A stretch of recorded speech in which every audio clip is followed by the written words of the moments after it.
आउँदा दिनमा हामी बैठक सुरु हुनुभन्दा थोरैमा पनि 5 मिनेट अगाडि उपस्थित हुनुपर्छ। म यो माग राख्न चाहन्छु। हामी विभेदको अन्त्य गर्छौं भनेर यहाँ भनिरहेका छौं। भर्खरै पनि पूर्ववक्ता माननीयज्यूहरूले थुप्रै कुराहरू राख्नुभयो, आफ्नो मनको कुराहरू। तर यहाँ यही सदनभित्र पनि विभेद भइरहेको छ।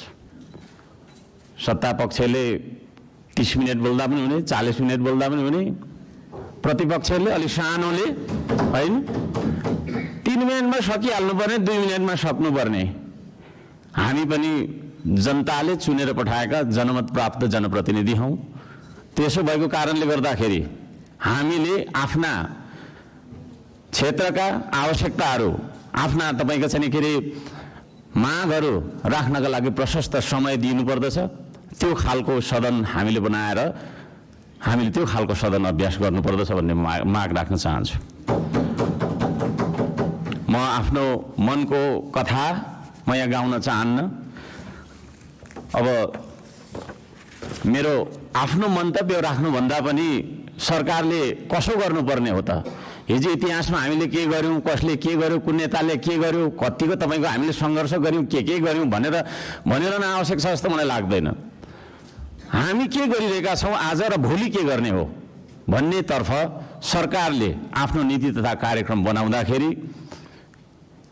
यस्ता कुराहरूलाई पनि समावेश गरोस् भनेर चाहिँ म यहाँ जनताको मागहरू, राष्ट्रिय स्वाधीनताको, हाम्रो सम्प्रभुताको, जनताले चाहेका कुराहरू के कस्ता छन् त भन्ने कुरा म बुँदागत रूपमा वाचन गर्न चाहन्छु। पृथ्वी रहन्जेलसम्म यो देश रहिरहनु पर्छ। हाम्रो देशको चन्द्र सूर्य अंकित झण्डा रहिरहनु पर्छ। त्यो मान्यता हामी राख्दछौं। श्रम संस्कृति पार्टीले त्यो मान्यता राख्दछ।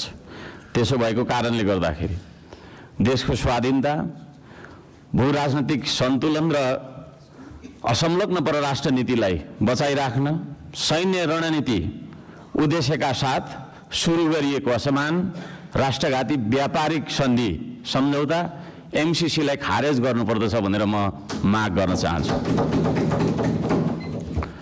2 नम्बरमा सीमावर्ती क्षेत्रमा छिमेकी मुलुकहरूले गरिरहेको गतिविधिलाई सक्रिय रूपमा नेपाल सरकारले निगरानी राख्नुपर्दछ र संयुक्त राष्ट्र संघ लगायतका निकायहरूमा गएर हाम्रो देशका 4 किल्ला कति हो त हाम्रो भूगोल भन्ने सिमाना यकिन गरेर सिमानाको रक्षार्थ नेपाली सेनालाई खटाउनु पर्दछ भन्ने म माग राख्न चाहन्छु।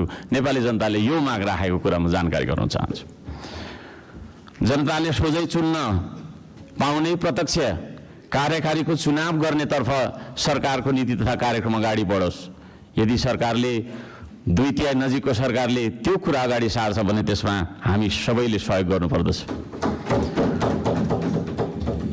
नम्बर 4 जेनजी आन्दोलनमा डिस्कोड चलाएर जेनजी बालबालिकाहरूलाई स्कुल ड्रेसमा आन्दोलनमा बोलाउने, शान्तिपूर्ण आन्दोलनलाई भड्काएर हिंसात्मक बनाउने, आन्दोलनमाथि अन्धधुन्ध गोली चलाएर दमन गर्ने, 23 गतेको घटना घटाउने, साथै 24 गते सिंहदरबार, संसद भवन, सर्वोच्च अदालत जस्ता सरकारी भवनहरू जलाउने कृत्य गर्ने मान्छेहरूलाई पनि तपाईको चाहिँ के रे कारबाहीमा ल्याउनका लागि उच्च स्तरीय छानबिन समिति आयोग गठन गर्नका लागि हामी माग गर्दछौं।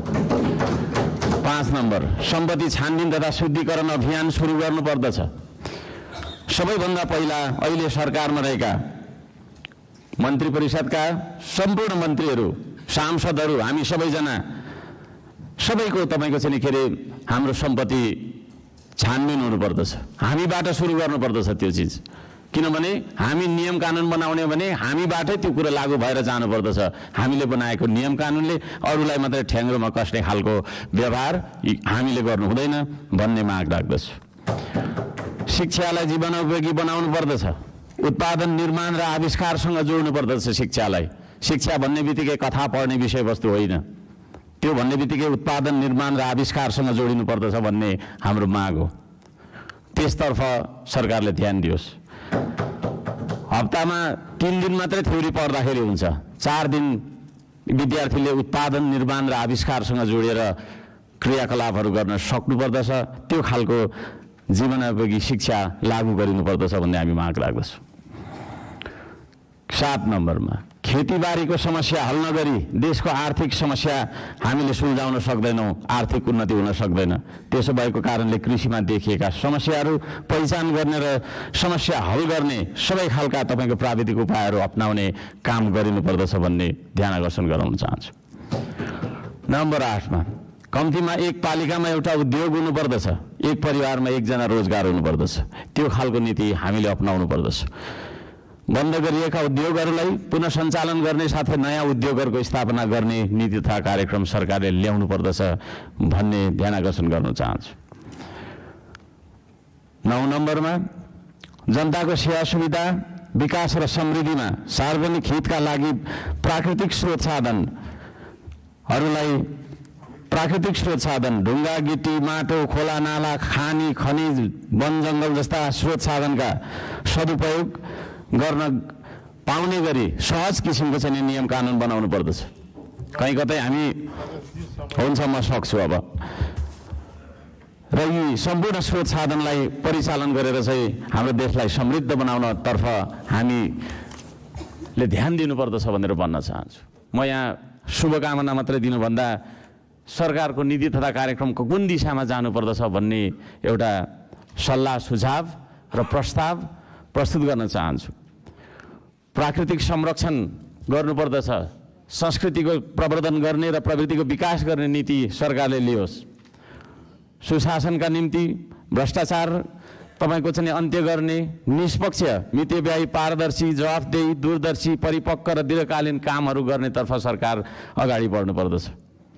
देशभरि शान्ति सुव्यवस्था कायम गर्नका लागि आवश्यक उपायहरू अपनाउन जरुरी छ।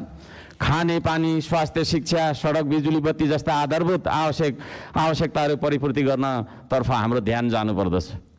राम्रोसँग अध्ययन नगरी हतार सरकारले ल्याएका कार्यक्रमहरू लागू गर्नु हुँदैन। कुनै निर्णय गर्नु अघि तपाईँको प्रतिपक्षी दलहरूसँग सल्लाह गरेर सबै पक्षको उचित सल्लाह लिएर चाहिँ सरकार अघि बढे। निर्णय गर्दै पछि हट्नुपर्ने नियतिबाट होइन सरकार बच्न सक्दछ। अहिले भर्खरै वृद्ध भत्ता विद्यार्थी सङ्गठन ब्रिज कोर्स जस्ता सम्बन्धमा निर्णयहरू जुन गरिएको छ यसलाई पुनर्विचार गरियोस् भन्न म चाहन्छु। वृद्ध भत्ताको समयको मापदण्डलाई जुन फेरबदल गर्ने भन्ने कुराहरू आएको छ कार्यसूचीमा, त्यस्ता कुराहरूमा सरकारले ध्यान दिएर मात्रै अगाडि बढ्दाखेरि राम्रो हुन्छ भन्ने माग राख्दछु। सुकुम्बासी भन्दै नागरिकको बासको अधिकारलाई खोज्दै डोजर चलाउने राज्य आतङ्क फैलाउने चलनको अन्त्य गरियोस्। म त्यो भन्न चाहन्छु। जनताको घर टहरा भत्काउनु हुँदैन। विस्थापन होइन व्यवस्थापनको नीति सरकारले लागू गरेर अगाडि बढ्दाखेरि सबैले राम्रो हुनेछ। दशकौँदेखि बस्दै आएका भूमिहीन सुकुम्बासीहरूको स्वामित्व दिने गरी लाल पूर्जाको व्यवस्था गरोस् भनेर पनि म भन्न चाहन्छु। किसान मजदुर सुकुम्बासीका समस्या पहिचान गरी समाधानको पहल गर्ने धनीको मात्रै होइन गरिबको पनि हो यो देश भन्ने खालको आभास हामीलाई हुनुपर्दछ र जनतालाई पनि त्यो आभास भएको हुनुपर्दछ। त्यसतर्फ सरकारले काम गरोस् भन्ने म अनुरोध गर्न चाहन्छु। उपत्यका बाहिर पनि नेपाल छ भन्ने कुरा हामीले व्यवहारबाट जनाउनुपर्छ। यो काठमाडौँ उपत्यका मात्रै नेपाल हो भन्ने किसिमले सबै विकास चाहिँ यहाँभित्र मात्रै थोपार्ने किसिमको चाहिँ विकास हुनु हुँदैन भनेर म ध्यान आकर्षण गर्न चाहन्छु। सबै खाले विभेदको अन्त्य गरिनुपर्दछ। भूपू गोर्खा सैनिकहरूको समान पेन्सनका लागि नेपाल सरकारले आवश्यक सबै खालका पहलहरू गरोस्। नेपाल सरकारले गरेको सन्धि मार्फत चाहिँ नि गएका भूपू गोर्खाहरूलाई नागरिकता कायम राखेर चाहिँ नि उहाँहरूलाई एउटा नागरिकको दर्जामा राख्ने नियम त्यो खालको चाहिँ नीति हामीले अवलम्बन गर्नुपर्दछ भनेर ध्यान आकर्षण गराउन चाहन्छु। समयको पाबन्दीले गर्दाखेरि मैले यी कुराहरू सबै कुरा वाचन गर्न चाहिनँ। माननीय सभामुख महोदयले 2-3 चोटि भनिसक्नु भएको छ र यो म पत्र सम्माननीय सभामुख महोदय मार्फत टेबल गर्न चाहन्छु र यस सल्लाह सुझाव अन्तर्गत सरकारले आफ्ना विचारहरू आफ्ना नीति तथा योजनाहरू अगाडि बढाओस् भन्ने म माग राख्न चाहन्छु। धन्यवाद।